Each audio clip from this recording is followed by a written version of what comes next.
మన గౌరవం, మన ఆడబిడ్డల ఆత్మగౌరవం నిలబడాలి అంటే సొంత ఇల్లు ఉండాలి. అందుకే ఈ రాష్ట్రంలో 4,50,000 ఇళ్ళు 22,500 కోట్ల రూపాయలతోటి పేదవాళ్లకు అందించి ఇందిరమ్మ ఇల్లు ప్రతి పేదవాడికి ఇచ్చే కార్యక్రమాన్ని ఇవాళ కాంగ్రెస్ పార్టీ తీసుకున్నది. ఇవాళ ప్రతి పేదవాళ్లకు ఇల్లు కట్టుకోనికి 5 లక్షల రూపాయలు ఇవ్వాలని ఇవాళ మన పార్టీ నిర్ణయం తీసుకున్నది. ఇదే కాదు, ఇవాళ మేము అధికారంలోకి వచ్చిన వెంబడే 3 నెలల్లో 30,000 ఉద్యోగాలు నిరుద్యోగ యువకులకు ఇచ్చి ఎల్బీ స్టేడియంలోనే నియామక పత్రాలు అందించి ఇవాళ మన ప్రభుత్వం 30,000 ఉద్యోగ నియామకాలు భర్తీ చేసింది. బలహీన వర్గాల కులగణన చేస్తుంది ఇవాళ కాంగ్రెస్ పార్టీ. ఎందుకు బలహీన వర్గాల కులగణన చేస్తుంది? బలహీన వర్గాల కులగణన చేస్తేనే బీసీ రిజర్వేషన్లు పెంచడానికి ఉంటుంది.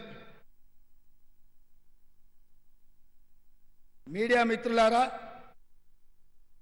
ఈ దేశంలో కుట్ర జరుగుతున్నది. భారతీయ జనతా పార్టీ, రాష్ట్రీయ స్వయం సేవక్ సంఘ్ ఈ దేశంలో ఉన్న రిజర్వేషన్లను రద్దు చేయాలని చూస్తున్నది. దీనికి ఉదాహరణగా గత కొన్ని రోజులుగా వివరాలన్నిటినీ ప్రజలకు, మీడియా మిత్రులకు వివరించుకుంటూ వస్తున్నా. ఇవాళ మీ ముందు కొన్ని అంశాలను ప్రస్తావించదలుచుకున్నా. బ్రిటిష్ రాజ్యం ఉన్నప్పుడు, బ్రిటిష్ తెల్లదొరలు ఉన్నప్పటి నుంచి 1881 నుంచి జనాభా లెక్కలు వెయ్యడము ఆనాడు బ్రిటిషర్స్ మొదలుపెట్టిండ్రు.